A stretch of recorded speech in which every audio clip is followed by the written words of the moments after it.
Assalamualaikum warahmatullahi wabarakatuh. Saya Jendria Ramdhani dan teman saya bernama Husnul Khotimah akan membawa presentasi mengenai komponen dimensi dan komunikasi. Nah, pertama dimensi ilmu komunikasi, yaitu dimensi ilmu komunikasi yang merupakan komunikasi yang memegang peranan penting dalam kehidupan manusia.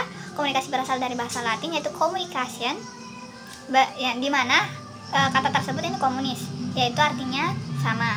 Maksudnya sama dalam makna antara pihak-pihak yang berkomunikasi ini memiliki komunikasi yang sama. Nah, kedua itu dimensi dalam perspektif komunikasi.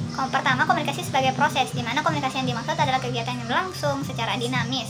Sesuatu yang didefinisikan sebagai proses berarti unsur-unsur yang ada di dalamnya bergerak aktif, dinamis, dan statis.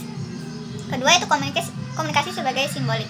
Hampir semua pernyataan manusia yang bertujukan untuk kepentingan dirinya maupun untuk kepentingan orang lain dinyatakan dalam bentuk simbol. Nah, ketiga itu komunikasi sebagai sistem. Suatu sistem berkomunikasi memerlukan sifat yang sistemik, yakni menyeluruh, saling bergantung, berurutan, mengontrol dirinya, seimbang, berubah, adaptif, dan memiliki tujuan. Lalu keempat, komunikasi sebagai aksi. Aksi dan interaksi menurut Miller dalam Cangara 2018 menurut reaksi balik dari penerima informasi. Lalu komunikasi sebagai aktivitas sosial tidak saja menjadi jembatan untuk para pengambil kebijakan di tingkat pemerintah, tetapi juga masyarakat dalam membicarakan berbagai permasalahan, mulai dari masalah kehidupan sehari-hari mereka sampai kepada hal-hal yang menjadi di luar lingkungan sosialnya. Lalu yang terakhir, komunikasi sebagai multidimensional. Ada dua tingkat. Pertama, dimensi isi atau content dimension. Dimensi yang ditunjuk pada kata, bahasa, informasi, dan pesan. Kemudian kedua, dimensi hubungan atau relationship dimension. Dimensi ini ditujukan untuk bagaimana peserta berinteraksi satu sama lain dengan orang lain. Nah, selanjutnya akan saya berikan presentasinya kepada teman saya Husnul Khotimah.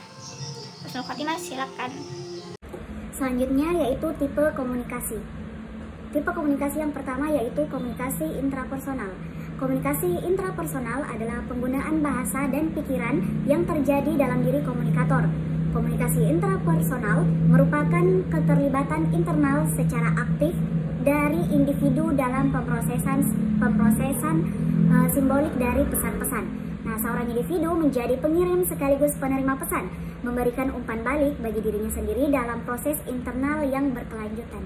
Yang selanjutnya yaitu komunikasi kelompok. Komunikasi kelompok itu sendiri adalah sekumpulan orang yang terdiri atas 3 orang atau lebih. Kelompok memiliki hubungan yang intensif di antara satu sama lain, terutama kelompok primer. Intensitas hubungan di antara kelompok tersebut, menurut Dedi Mulyana, kelompok adalah sekumpulan orang yang mempunyai tujuan bersama yang berinteraksi satu sama lain dan memandang mereka sebagai bagian dari kelompok tersebut. Dan selanjutnya ada komunikasi organisasi.